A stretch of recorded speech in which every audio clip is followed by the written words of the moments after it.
तो आपको ये ध्यान में रखना है कि ऊपर से नीचे या नीचे से ऊपर अगर कोई पिंड जाएगा तो उसमें दो चीजें हम हमेशा कहते हैं, एनसीईआरटी का ये प्रश्न है, आप हमेशा ध्यान रखिएगा कि अगर कोई पिंड नीचे, दोनों बातें आप याद रखिए, नीचे से ऊपर या ऊपर से नीचे जाएगा, अगर कोई पिंड ऊपर से नीचे जाएगा तो प्रारंभिक वेग 0 होगा, नीचे से ऊपर जाएगा तो अंतिम वेग 0 होगा। आप लोग शायद ये जानते होंगे। और जैसे ही कोई पिंड नीचे से ऊपर जाएगा तो त्वरण कहिए, ध्यान दीजिएगा शब्द पर, त्वरण कहिए या गुरुत्वीय त्वरण कहिए या गुरुत्वीय त्वरण कहिए या कुल ऊर्जा कहिए या कुल ऊर्जा कहिए, यह नियत रहेगा। क्या रहेगा? क्या रहेगा? नियत रहेगा। इसको थ्योरी में लिखते जाइएगा। अगर कोई पिंड ऊपर से नीचे फेंकेंगे, यू का मान 0, थ्योरी में जगह है ना, आपको जहां पर जगह का दिक्कत होगा तब दूसरे पेज में लिखिएगा। अगर नीचे से ऊपर जाएगा तो अंतिम वेग 0, नीचे से ऊपर जाएगा तो कौन वेग 0? अंतिम वेग 0। अब त्वरण, गुरुत्वीय त्वरण और कुल ऊर्जा का मान इसमें क्या रहेगा? नियत रहेगा। जल्दी लिख।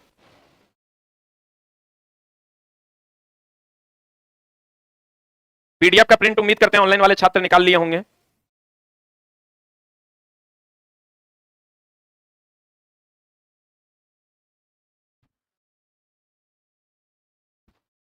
लिख लिए? थोड़ा फास्ट करना है। ऊपर से नीचे आएंगे यू का मान 0, नीचे से ऊपर जाएंगे भी का मान 0। ठीक है, 10 क्लास के बदले 12 लग जाएगा, लेकिन पढ़ाएंगे बड़े प्यार से, कोई हड़बड़ा के नहीं पढ़ाएगा, टीचर लोग को भी बता दिया गया है। क्लियर है? त्वरण का मान, गुरुत्वीय त्वरण का मान और कुल ऊर्जा का मान क्या रहेगा? नियत रहेगा। तो इस पर एक सवाल जो हमेशा एनसीईआरटी में भी दिया हुआ है, इसलिए पूछा भी जाता है, आपको कहेगा ऊपर से नीचे या नीचे से ऊपर जाने पर, कभी दे देगा त्वरण नियत रहता है, कभी दे देगा गुरुत्वीय त्वरण नियत रहता है। अगर त्वरण और गुरुत्वीय त्वरण दोनों दे दे तो आंसर मारिएगा गुरुत्वीय त्वरण, क्योंकि जी का मान नियत रहता है। अगर गुरुत्वीय त्वरण नहीं दे दे तब आंसर क्या मारिएगा? क्या मारिएगा? त्वरण। और अगर आप कहिएगा गुरुत्वीय त्वरण और कुल ऊर्जा दोनों दे दे तब ऐसा कभी कोई क्वेश्चन देगा नहीं। हाँ, लेकिन इसका और इसका कॉम्बो मिला के जरूर दे देगा। या कभी कभी क्या करता है, यहां त्वरण के बदले में जो है ना, यहां त्वरण के बदले में त्वरण नियत रहता है, क्वेश्चन में नहीं रहता है, लिखल रहता है, जो गुरुत्वीय त्वरण नियत रहता है। इसके बदले में एक लाइन जो लिखता है क्वेश्चन, वो लिखता है कि 9.8 मीटर पर सेकेंड स्क्वायर का नियत त्वरण। देख लो क्या क्या लिखता है क्वेश्चन, और एकदम ने भटकना है। आप हमेशा जानते हैं नीचे से ऊपर जाने पर जी का मान घटता है, जी का मान क्या होता है? घटता है। लेकिन दोस्त मेरे, आप कहिएगा नीचे से ऊपर, ऊपर से नीचे जा रहा है, जी के मान में परिवर्तन क्यों नहीं हो रहा है? क्यों कर रहे हैं 9.8 मीटर पर सेकंड स्क्वायर का नियत त्वरण? इसलिए कह रहे हैं कि छोटी सी लंबाई के लिए जी के मान को नियत मान लिया जाता है। छोटे से लंबाई के लिए जी के मान को क्या मान लिया जाता है? नियत मान लिया जाता है। अगर कोई पिंड ऊपर से नीचे या नीचे से ऊपर जाएगा तो त्वरण या गुरुत्वीय त्वरण या कुल ऊर्जा या 9.8 मीटर पर सेकंड स्क्वायर का नियत त्वरण होगा। बोलेंगे इस सब का सब वैल्यू नियत रहेगा। तो कभी कभार क्वेश्चन कहता है कि नीचे से ऊपर जा रहा है, नीचे से ऊपर जा रहा है, 9.8 मीटर पर सेकंड स्क्वायर के नियत त्वरण से उच्चतम बिंदु पर वेग का मान 0 होगा। यह आंसर होगा, समझना। अगर कोई पिंड नीचे से ऊपर जा रहा है तो या तो देगा गुरुत्वीय त्वरण नियत रहेगा, या कुल ऊर्जा नियत रहेगा, या त्वरण नियत रहेगा, या देगा 9.8 मीटर पर सेकंड स्क्वायर के नियत त्वरण से अंतिम वेग 0 होगा। यह आंसर होगा। बुझा रहा है? ये एनसीईआरटी का सवाल है। अगर कोई पिंड ऊपर से नीचे आ रहा है तो या तो त्वरण नियत होगा एक ऑप्शन, या नहीं तो कुल ऊर्जा नियत रहेगा, या गुरुत्वीय त्वरण नियत रहेगा, या 9.8 मीटर पर सेकंड स्क्वायर के नियत त्वरण से प्रारंभिक वेग 0 के साथ आ रहा है। बुझा रहा है कि बाउंसर मार रहा है? दोस्त मेरे, दिमाग अस्थिर करके रखना। ये लिख लिया? अब देखो क्वेश्चन क्या कर रहा है। पहला ही क्वेश्चन है आपका 10 केजी, एनसीईआरटी एग्जाम्पलर का क्वेश्चन है। 10 केजी द्रव्यमान, लग रहा है ना न्यूमेरिकल है? लग रहा है कि नहीं? 10 केजी द्रव्यमान के लोहे तथा 3.5 केजी द्रव्यमान का एल्युमिनियम के गोलों का व्यास समान है। व्यास क्या है? दोनों गोले किसी मीनार से एक साथ गिराए जाते हैं जब वे भूतल से 10 मीटर ऊपर होते हैं। भूतल से वो कहीं रहे, नीचे रहे, यहां रहे, यहां रहे, यहां रहे, यहां रहे, यहां रहे, कहीं रहे, 10 मीटर ऊपर होते हैं, तब इनके समान क्या होंगे? जल्दी से बता दो। हम यहां गतिज ऊर्जा नहीं लिखे हैं, हम यहां क्या लिखे हैं? कुल ऊर्जा। कुल ऊर्जा जो होता है, आपको भी पता है, कुल ऊर्जा जो होता है वो potential energy plus kinetic energy होता है। कुल ऊर्जा का मान किसके किसके बराबर होता है? तो यहां गतिज ऊर्जा ऑप्शन होगा क्या? स्थितिज ऊर्जा ऑप्शन होगा क्या? संवेग ऑप्शन होगा क्या? त्वरण ऑप्शन होगा क्या? क्लियर है? अब जल्दी से यहां थ्योरी लिख लिए हो, अगले पर चले हम। अब अगला प्रश्न पर चलते हैं। दोस्त मेरे, हमारा एक ही मकसद है इस क्लास के थ्रू, थ्योरी भी पढ़ाना टफ टॉपिक को, और टफ टॉपिक के सेम टाइम में क्वेश्चन भी करवा देना। ठीक है? अब चलते हैं दोस्त मेरे, क्या मामला है कि अगर आप जानते हैं, एक बात बताइए, एकदम सिंपल सा थ्योरी है और इसको शायद आप जानते होंगे।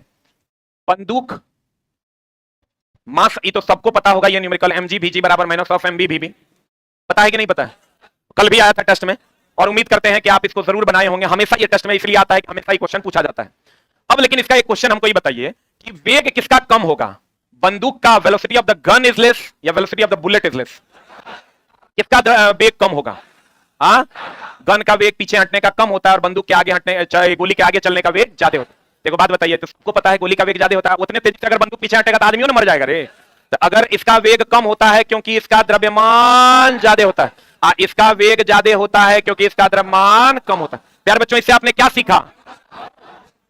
इससे आपने क्या सीखा? इसका द्रव्यमान क्या है? कम। बी फॉर बुलेट है, जी फॉर गन है, तो मास वेलोसिटी ऑफ द गन कम है इसलिए डाउन एरो है, मास ऑफ द गन भी ज्यादा है। अब वेलोसिटी ऑफ द बुलेट जो है वो ज्यादा है, velocity mass of the bullet क्या है? कम है। इसका मतलब सीधे शब्दों में कि जिसका द्रव्यमान ज्यादा होगा उसका वेग कम होगा, और जिसका द्रव्यमान कम होगा उसका वेग ज्यादा। यही ना मामला है? अरे बोलिए। अब एक बात बताइए, एकदम सिंपल सा प्रश्न है, इसको लिख लीजिए फिर बतिया लेते हैं।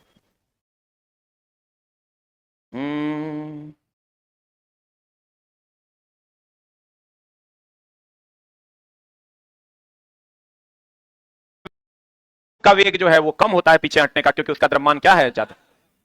हो गया? ये नेपोलियन अलेक्जेंडर जेंगिस को घोड़ों पे बिठाया और हमें एक साथ टी पार्टी में।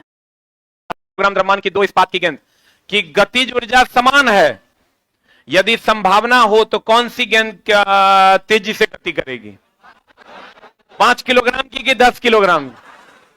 पक्का? क्यों? तेजी से कह रहा है, धीरे से नहीं कह रहा है। क्या कह रहा है? एएलपी का पूछा हुआ क्वेश्चन, तेजी से कौन गति करेगा? तो तेजी से जकर द्रव्यमान कम होगा वही ना तेजी से गति करेगा। तो गोली के द्रव्यमान कम है, वो तेजी से गति करता है, तो बताओ क्या हो जाएगा? What is the answer? सही है? पक्का? उम्मीद करते हैं थ्योरी क्लियर होगा। बोलो, अगले प्रश्न की ओर चलते हैं। और एक चीज हमेशा ध्यान रखना, अगर दो अलग अलग द्रव्यमान की वस्तु की गतिज ऊर्जा समान है, क्या समान है? क्या समान है? क्या समान है? गतिज ऊर्जा समान है, तो अगर उस पर समान बल लगाएंगे तो वो समान दूरी तय करेगा। लिखिएगा नोट करके, अगर दो अलग अलग द्रव्यमान की वस्तु, थ्योरी में थ्योरी लिखना है, सॉल्यूशन में जाकर सॉल्यूशन लिखना है। अगर दो अलग अलग द्रव्यमान की वस्तु की गतिज ऊर्जा समान हो,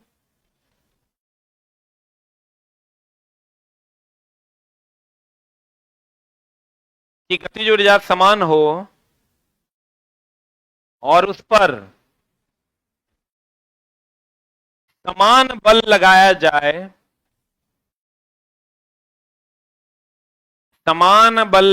जाए,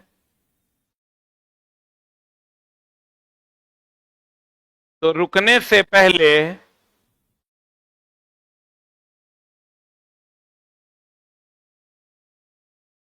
वह वस्तु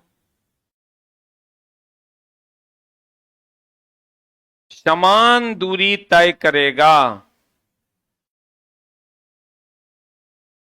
समान दूरी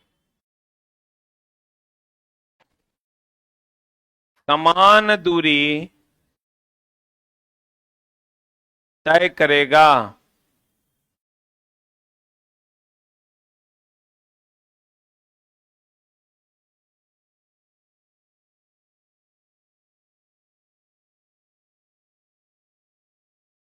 कैसा दूरी तय करेगा? समान दूरी तय करेगा। कैसी दूरी तय करेगा? अब देखो आंसर, अब इसका बताओ। एक ट्रक तथा एक कार समान गतिज ऊर्जा से के साथ गतिशील है, उन्हें रोकने के लिए अगर बल प्रयुक्त किया जाए, यहां पर थोड़ा सा मिस्टेक है, उन्हें रोकने के लिए अगर समान बल प्रयुक्त किया जाए, कैसा बल प्रयुक्त किया जाए? समान बल प्रयुक्त किया जाए, तो कार के ठहरने से पूर्व लंबी दूरी तय करेगा, ट्रक ठहरने से पहले लंबी दूरी तय करेगा, दोनों ठहरने के पूर्व एक समान दूरी तय करेगा। क्या होगा आंसर? अगर गतिज ऊर्जा समान है और अलग अलग द्रव्यमान की वस्तु समान बल लगाया जाए तो वह ठहरने से पूर्व समान दूरी तय करेगा। क्लियर है? अगला में चलते हैं। ऊर्जा की क्षति, हमेशा ध्यान रखिएगा, अगर दो गतिशील पिंड है, कैसी पिंड है? दो गतिशील पिंड है। कैसी पिंड है दोस्त मेरे? दो गतिशील पिंड है, जैसे एक का द्रव्यमान होगा m1 और दूसरे का द्रव्यमान होगा v1। एक का द्रव्यमान m1 उसका वेग v1 और एक का द्रव्यमान है m2 और उसका वेग क्या है v2। अगर मान लो ऐसा है दो गति से, तो चला हम हाफ एम वी स्क्वायर के सवाल नहीं पढ़ा रहे हैं कि एम दिया हुआ है भी दिया हुआ है, पट से गुना करो चट से आंसर निकाल लो। क्वेश्चन वो भी पूछेगा, हम उस पर कोई कमेंट्स नहीं कर रहे हैं, क्वेश्चन आपका वो भी पूछेगा। लेकिन वैसे प्रश्न जो आपके मेरिट बनाने में आपका सहयोग करेंगी, क्योंकि दोस्त मेरे एग्जाम निकाल लेना, पीटी निकाल लेना बहुत बड़ी बात नहीं है, एक नंबर से छूट जाना भी बहुत बड़ी बात नहीं है। मेन मामला है मेंसवा निकालना, फाइनल मेरिट तक जाना। फिजिकल में अपीयर हो जाना बहुत बड़ी बात नहीं है। मेन मामला क्या है, मेरिट में तुम्हारा नाम हुआ, तुम्हारा नौकरी हो जाए। नहीं तो छटनी के 100 उपाय है। ठीक हो गया है सर।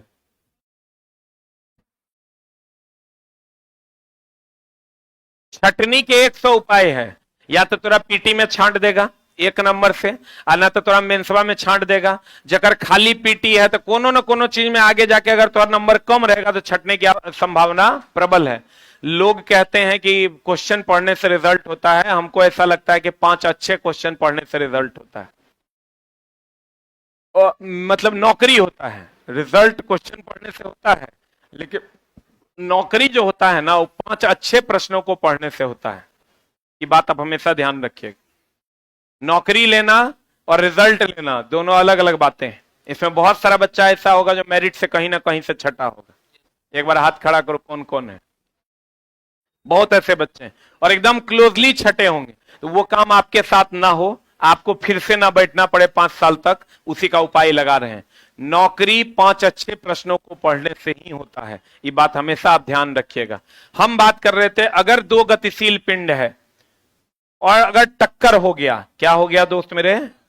अगर 2 गतिशील पिंड में टक्कर हो गया या टक्कर नहीं भी हुआ, तो उसका जो क्षय होगा गतिज ऊर्जा का, क्षय जो होगा वो गतिज ऊर्जा का, क्षय गतिज ऊर्जा का जो होगा वो क्या होगा? हाफ एम, ध्यान देना, half m1 v1 square minus half m2 v2 square. इसका ध्यान देना, अगर द्रव्यमान सेम है तो हाफ m कॉमन ले लेना है, v1 square minus v2 square. बोलवे नहीं करेगा। अगर सेम द्रव्यमान है तो हाफ m कॉमन ले लेना है, v1 square minus v2 square ना। और अगर द्रव्यमान सेम नहीं है तो इसका m1 v1 इसका m2 v2 सबका वैल्यू पुट कर देना, you will get the result. अरे बोलो, तो पहले तो ई मामला। अब मामला ये है कि एक और सवाल है। सवाल क्या है? थ्योरी है। अगर ये इसका द्रव्यमान m1 है और इसका वेग v1 है, और अगर एकर द्रव्यमान m2 है, एकर वेग v2 है, और दोनों आपस में टकरा के साथ में चल दिया, एकर द्रव्यमान m1 एकर द्रव्यमान m2, ये मान ले v वेग से चल दिया ना, तो टक्कर से पहले का जो संवेग होगा टक्कर के बाद का संवेग समान होता है। संवेग बराबर होता है द्रव्यमान गुना वेग। संवेग बराबर क्या होता है? तो इस टक्कर से पहले का द्रव्यमान गुना वेग, द्रव्यमान गुना वेग, ये द्रव्यमान गुना वेग। बोलवे नहीं करेगा। ये टक्कर से इधर पहले है कि बाद है? आई, तो टक्कर से पहले का संवेग हो जाएगा m1 v1 plus m2 v2। बोलो हाँ। संवेग बराबर द्रव्यमान गुना वेग, m1 v1 plus m2 v2। अब बराबर ही हो जाएगा m1 plus m2 into v। बोलो हाँ। तो अगर हमको टक्कर के बाद का वेग निकालना है कि टक्कर के बाद वेग कितना था, तो ये फॉर्मूला लगा देंगे, यहां से भी नहीं निकल जाएगा। अरे बोले वह नहीं करेगा, निकलेगा। टक्कर के बाद का वेग हमको पता है। अगर मान लो ये टक्कर से पहले का वेग हमको पता है, इसका काइनेटिक एनर्जी निकाल लेंगे, इसका काइनेटिक एनर्जी निकालेंगे। ये पूरे का kinetic energy half m1 v1 square half m2 v2 square करके इसका काइनेटिक एनर्जी निकाल लेंगे, और इसका काइनेटिक एनर्जी निकाल लेंगे। तो हमको टक्कर से पहले जो ऊर्जा था, मान लो ये दोनों मिला के 10 जूल ऊर्जा था काइनेटिक एनर्जी, और टक्कर के बाद 8 जूल हो गया, तो एकरा में से एकरा घटा देंगे तो हमको 6 ऊर्जा नहीं मिल जाएगा? मिलेगा कि नहीं मिलेगा? मिलेगा कि नहीं मिलेगा? और दोनों का साथ में वेग निकालने के लिए हम ये फॉर्मूला का यूज करेंगे कि नहीं करेंगे? करेंगे। तो जल्दी से एक लिख लो। रुक जा, ऊपर से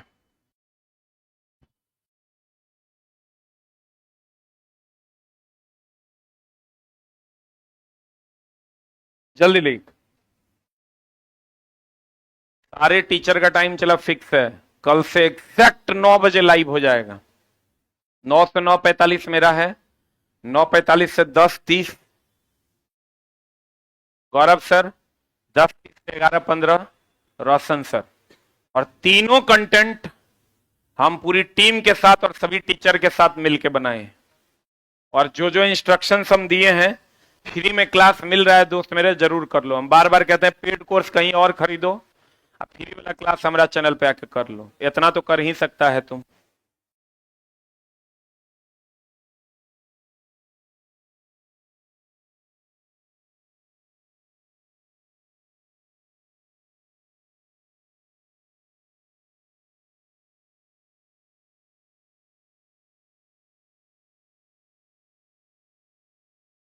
ऊपर कर दें।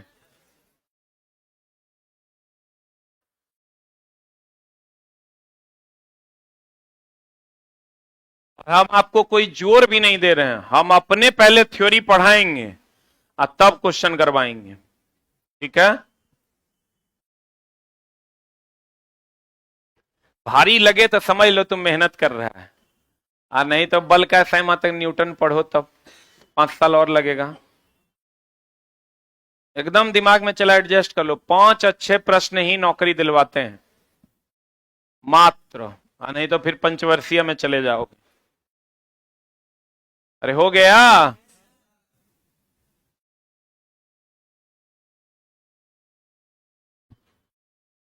पढ़ें पढ़ें हो, कहीं कहीं जगह कम पड़ जाएगा लगता है। अरे बढ़ें, अब आ जाओ क्वेश्चन पे। 0.5 किलोग्राम द्रव्यमान का एक घन है, चिकनी सतह पर, ले लो कितना घन है। चिकनी सतह पर 2 मीटर पर सेकंड के वेग से, कितना मीटर पर सेकंड के वेग से गति से चल रहा है। यह 1 किलोग्राम के एक स्थिर अन्य वस्तु से टकरा रहा है। बहुत बढ़िया बात। 1 किलोग्राम, आयकर वेग कितना है। 1 किलोग्राम के एक अस्थिर अन्य वस्तु से टकरा रहा है, तो अस्थिर आयकर वेग कितना है, 0। बहुत बढ़िया बात। वे दोनों एकल वस्तु के रूप में साथ में आगे बढ़ते हैं। ये 0.5 केजी का वस्तु और ये 1 केजी का वस्तु, दोनों एकल होकर के साथ में आगे बढ़ते हैं। मान लेते हैं भी है। टकराव के दौरान कुल क्षति ऊर्जा क्या होगी, यही ना। हम अगर इसका द्रव्यमान हमको पता है 1 किलो, आधा किलो, 1.5 किलो, तो हाफ mv² निकालने के लिए भी चाहिए, बोलवे नहीं करेगा। एकड़ हाफ mv² होवे नहीं करेगा, क्योंकि m तो है, v का मान 0 है, तो 0 का स्क्वायर कर देंगे, पूरा टर्म 0 हो जाएगा। इसका हाफ mv² के लिए हाफ m है, v है, हाफ mv² निकाल देंगे, इसका हाफ mv² निकाल देंगे, दोनों को घटा देंगे तो 6 ऊर्जा नहीं निकल जाएगा। लेकिन पहले इसका वेग निकालना होगा। पहले क्या निकालना होगा।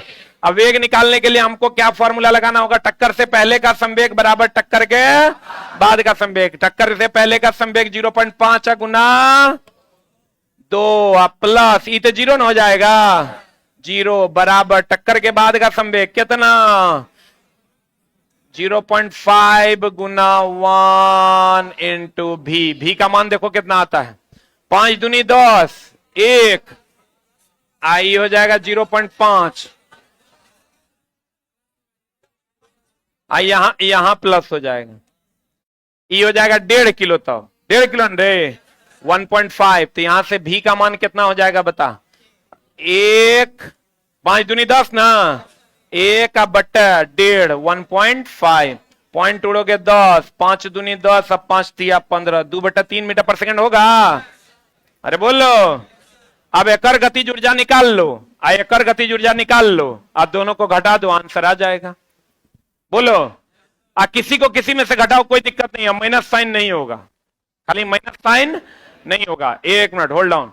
अब इसका गतिज ऊर्जा निकालो तो कितना आता है, काइनेटिक एनर्जी अगर इसका निकालते हैं हम, तो काइनेटिक एनर्जी जी अच्छा है, डायरेक्ट निकाल दें, 6 निकालेंगे, देखो डायरेक्ट हाफ m1, m कितना रे 0.5 इंटू भी स्क्वायर कितना, 2 का स्क्वायर होगा, माइनस हाफ एम, एम का मान कितना है, अरे ये 1.5 है ना, 1.5 इंटू भी स्क्वायर कितना आया है, 2/3 का होल स्क्वायर। सवाल चला दुए लाइन का है, बस घटा आंसर आ जाएगा। कितना आ रहा है, 0.67 is the right answer.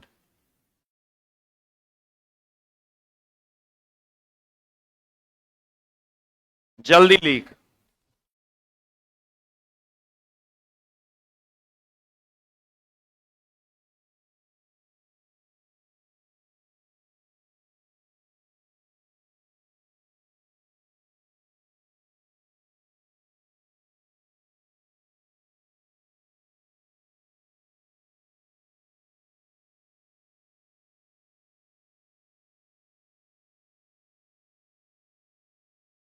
Live, सिर्फ लाइव रहने से कुछ बच्चों को तकलीफ हो रही होगी, ऐसा हम मानते हैं, लेकिन दोस्त मेरे कोई भी रूल्स बनता है तो उसमें कुछ लोगों को तकलीफ होती ही है, उसका क्या कर सकते हैं। सरकार कहेगी कि आप ट्रैफिक नियमों का पालन कीजिए, आप कहिएगा हमको हॉस्पिटल जाना बहुत जरूरी है, कोई कहेगा हमको ट्रेन पकड़ना बहुत जरूरी है, तो ट्रैफिक नियम का पालन तो कभी नहीं हो पाएगा। हो पाएगा क्या, तब तो सब अपने अपने हिसाब से ट्रैफिक खुलवाया और बंद करवाया करेंगे। Rules is always rules. किसी का आप खून कर दीजिएगा, कहिएगा खून करना बहुत जरूरी था, दिमागी हालत अगर ठीक नहीं था, नहीं तो हमरे मार देता, तो ये बात पे आपको रिहाई नहीं मिल सकती। अरे हो गया, और हम एकदम सॉरी हैं इसके लिए, आप टाइम निकाल लिए।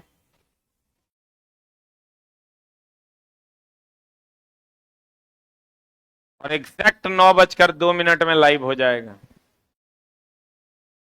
अरे हो गया, ये समझ में आया कि एक बार और समझाएं, एक बार और समझा दें, पहले लिख लीजिए फिर समझा देते हैं।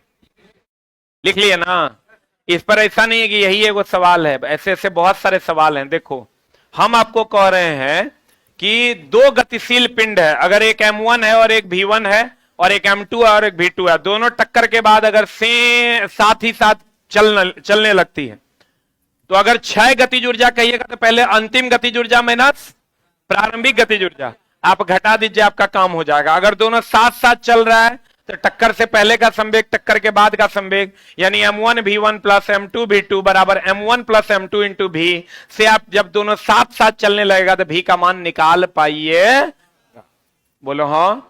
और जब भी का मान निकाल लीजिएगा तो क्षय ऊर्जा निकालना है, तो भैया अंतिम ऊर्जा आप माइनस प्रारंभिक ऊर्जा को घटा दीजिए तो क्षय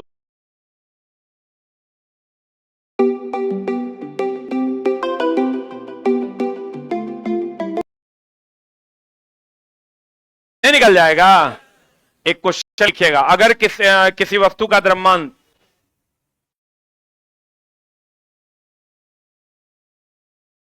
हीट एंड टेम्परेचर का ऑब्जेक्टिव दिया हुआ है, अगर किसी वस्तु का द्रव्यमान 10 केजी है,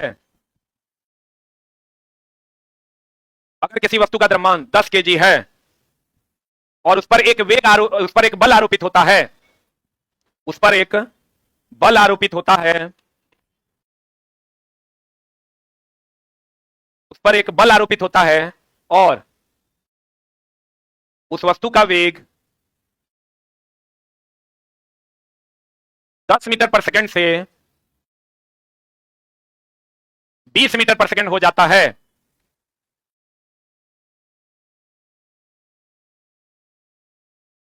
दस मीटर पर सेकंड से 20 मीटर पर सेकंड हो जाता है, तो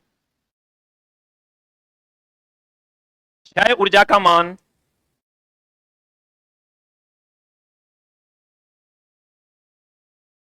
क्षय ऊर्जा का मान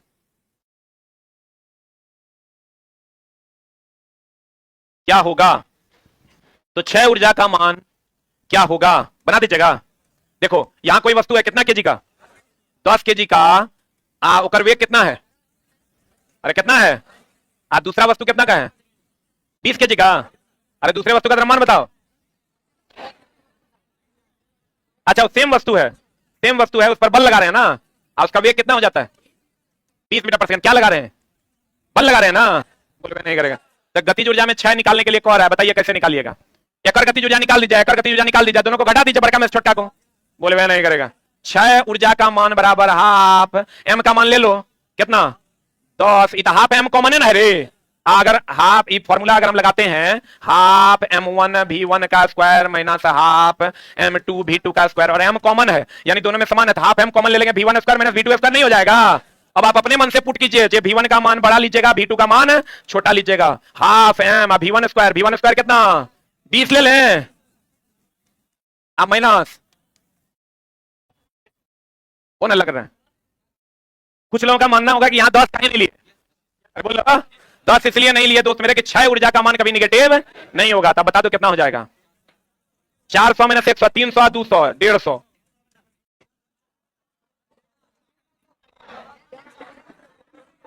एक आदमी बोलो। अच्छा यहां मास छूट गया 10, यहां मास छूट गया, लगाओ ना चुट्टा सब, कितना हो जाएगा बता। 2 पंचा 10, 15 पचा 75, कितना आ रहा है 1500 joule is the right answer. अब सही है ना, देगा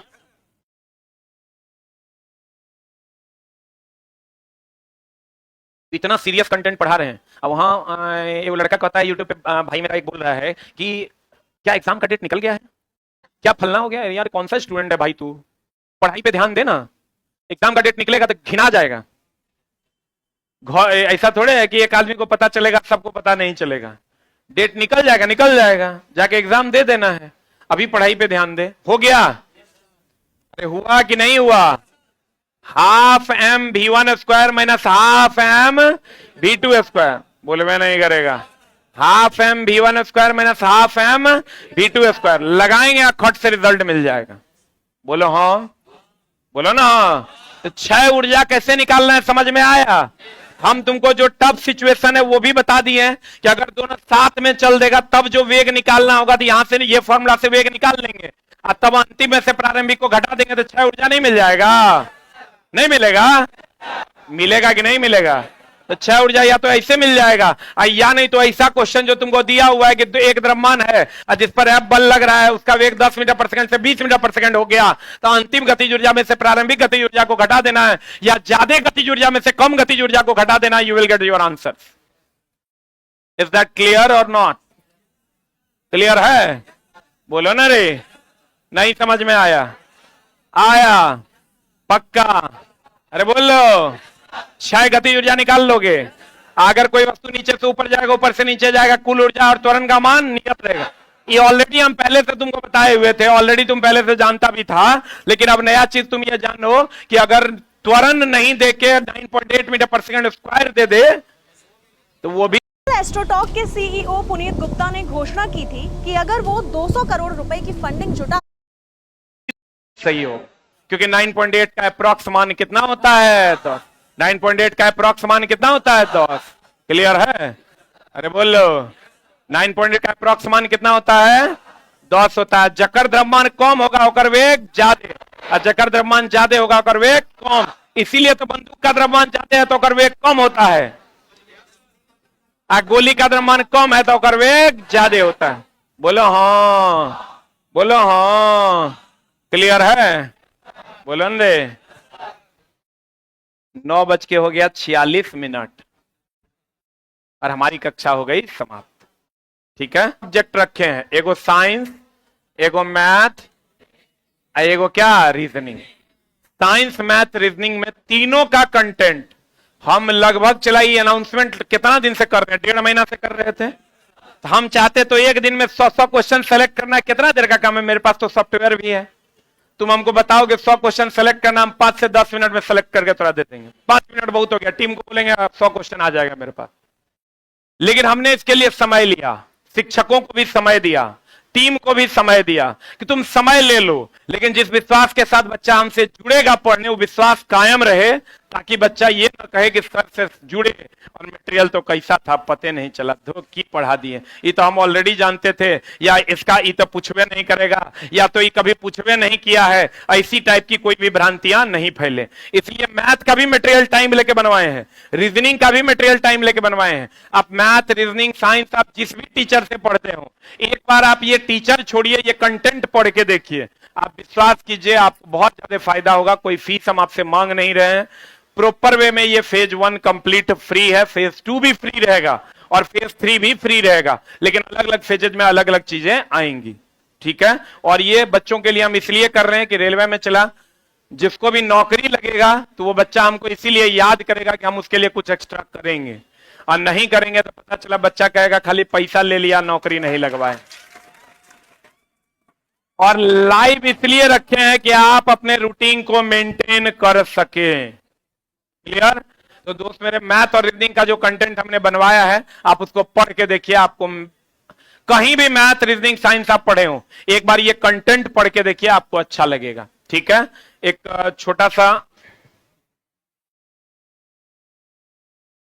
शॉर्ट्स हम बना लेते हैं। आप लोग अपना अपना मटेरियल, जिसको भी मटेरियल नहीं मिला है आज